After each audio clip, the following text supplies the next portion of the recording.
বাবা কাশেম, কি সাব্বা? এই ল 1000, এটা দিয়ে চাউল আনবি। আর এই ল 1000, এটা দিয়ে তেল আনবি। যা, রেডি হয়ে বাজারে যা।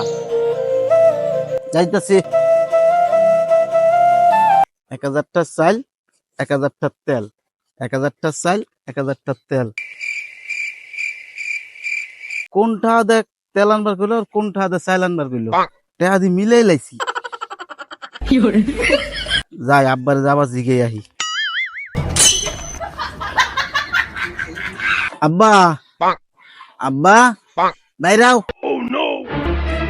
কিরে, তুই বাজারে যাস নাই? আব্বা, কোনটা দে চাইল আনতে কইছো আর কোনটা দে তেল আনতে কইছো, টেহা তো মিলাই লাইছি, একটু ভাগ করে দাও। আমি পারি না আর পারি না, আমি কেন মরি না।